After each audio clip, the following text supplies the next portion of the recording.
Mouhamadou Lamine Fall laa tudd professeur d'arabe nekk fii ci Thiès maa ngi leen di sant bu baax a baax waa presse bi ci sunu tàmbali nuyoo aussi ñu sant doyen Aba mi nga xam ni moo jëloon kàddu ci mbooloo mi nga xam ni dañu bokk benn bëgg-bëgg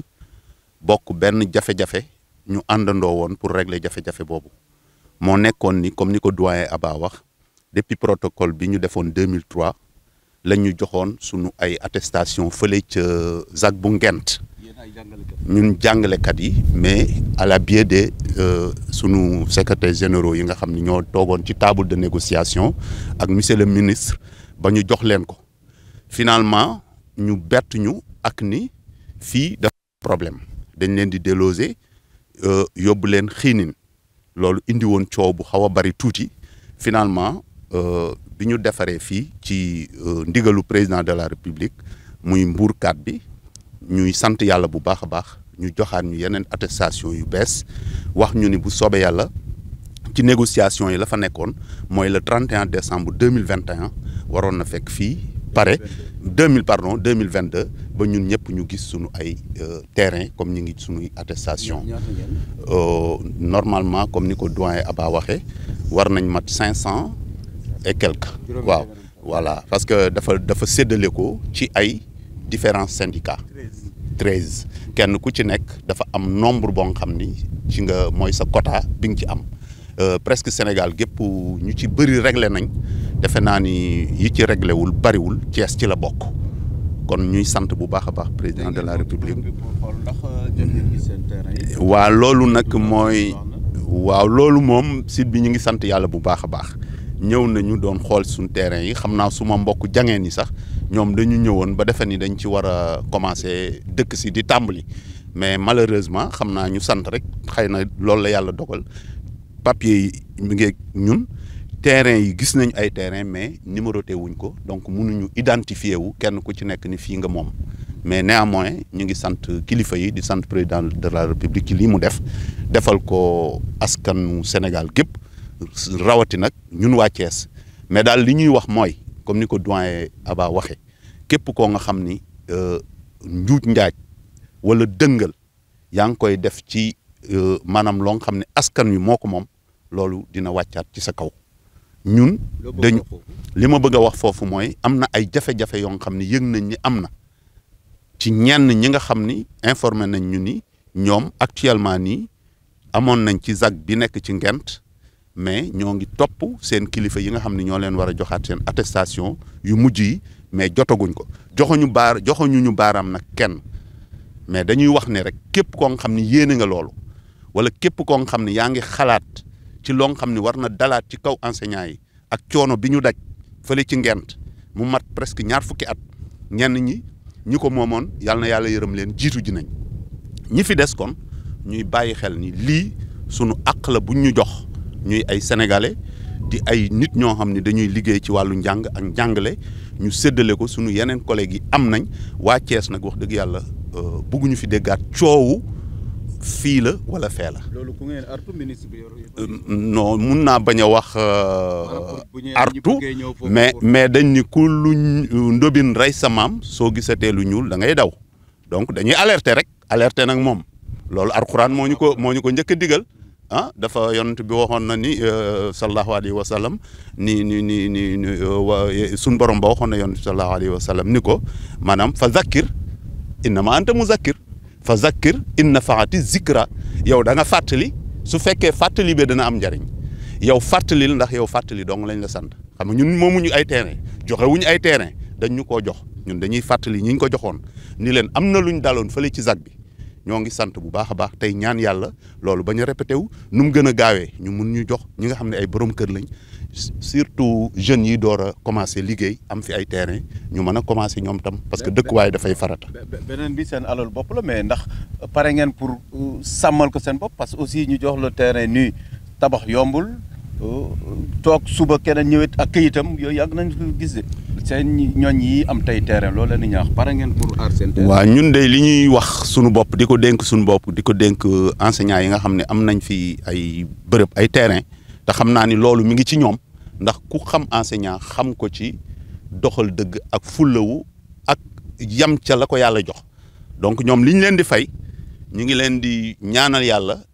comme ñoom ci prêt rek lañ mën a tabaxe loolu la leen yàlla defal seen ñàkk boobu la ñuy dem lijjanti ko ñoom ak nuñ ko mën a lijjantee ñu gaaw tabax seen kër yi te ñoom ñoo ko gën a yàkkamti parce que mbooloo mi nekk sama ginnaaw tey wane na ko ñi ëpp ci ñiy taxaw tey dañu ñëwoon am nañ ñu jot a wax ak seen waa quincaillerie ba pare defe ne woon bu ñu ñëwee bu ñu gisee seen terrain dañuy tàmbali kon defe naa ni ñooñu denc ñu ay terrain mais dañ ko jël pour jariñoo ko jariñ ko seen njaboot. Je m'appelle Cheikh Abba Fall. Je suis le président du comité d'initiative pour la récupération des parcelles des enseignants sur la ZAC de Nguent. C'est un comité que nous avons créé depuis 2020, n'est-ce pas? Nous avons été attributaires de parcelles en 2003, suite à un protocole d'accord qu'on a signé le 8 mai avec le gouvernement du Sénégal, donc l'État du Sénégal. Depuis lors, on nous a extrait de la ZAC pour nous dire que vous allez être délocalisés. Et on ne nous a jamais montré là où on devait être. Certaines autorités nous disaient même, vous n'avez pas d'assiette foncière à la ZAC. Donc voilà, nous avons fait beaucoup de démarches. Nous avons été vraiment voir le médiateur de l'État qui est intervenu au niveau du ministère. Avant cela, nous avons fait un recours pour vider le contentieux avec le ministère. Et nous continuons à aller en justice quand justement on nous a dit que le président était dans des dispositions pour signer un décret au niveau de la forêt de Mbourkat pour mettre à notre disposition une assiette foncière. Alors ce qui a été fait, et c'est l'occasion vraiment de féliciter le président de la République, de le remercier, parce que s'il n'avait pas fait ça, on n'aurait jamais trouvé ailleurs où nous mettre à Thiès. Hein? Donc voilà, en somme, nous sommes venus aujourd'hui, donc quelques collègues avec moi, pour visiter le site, pour voir l'état d'avancement des travaux et pour éventuellement savoir quelle est cette zone-là qui nous est attribuée, où se trouve notre assiette foncière. Mais nous n'avons pas vu de numéro, donc nous ne pouvons pas continuer les recherches sans vraiment avoir l'assistance de quelques techniciens. Voilà. En somme, donc la précision, vous ne faites pas partie des enseignants politiciens qui auraient bénéficié de ces 1000 parcelles dont on parle. Non, non, justement, nous on avait bénéficié de 500 parcelles sur un ensemble de 8000 parcelles qui étaient à la ZAC de Nguent. Donc le protocole d'accord était signé le 8 mai 2003 et nous avons attendu pendant tout ce temps qu'on nous montre nos parcelles. Vraiment.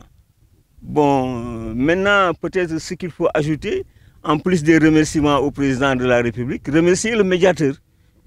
qui a accepté en l'espace d'un mois de nous recevoir et de faire une médiation vers le ministre de l'Urbanisme. Nous remercions également le ministre de l'Urbanisme pour peut-être, disons, la rapidité avec laquelle lui aussi il a réagi quand il a reçu les instructions du président de la République. Nous voyons ici que les travaux avancent à un rythme qui est acceptable, même s'il y a un retard quand même. Parce qu'on nous avait dit le 31 décembre, donc aujourd'hui nous sommes en fin février, il y a un retard, mais quand même l'avancement des travaux est acceptable. Vous disposez de papiers légaux? Absolument, nous avons reçu nos nouvelles attestations. Et là, je voulais vraiment envoyer un message au ministre et même au président de la République pour leur dire qu'il y a des enseignants qui étaient constitués en syndicat depuis 2003, qui avaient reçu une première attestation dans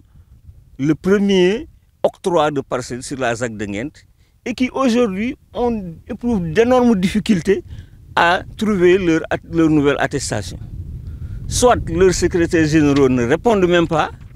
soit il y a une rétention d'informations, on leur dit que ce n'est pas encore fait, etc., etc. Donc nous demandons au ministre de l'urbanisme de refuser tout changement de nom sur les attestations. Qu'il n'accepte pas que les syndicats changent les noms sur les attestations qui étaient données précédemment en 2014. Parce qu'il y en a des gens qui sont décédés, leurs familles attendent, hein? D'autres ne sont plus à Thiès, d'autres sont là, et toutes ces parcelles-là vont être utilisées à d'autres fins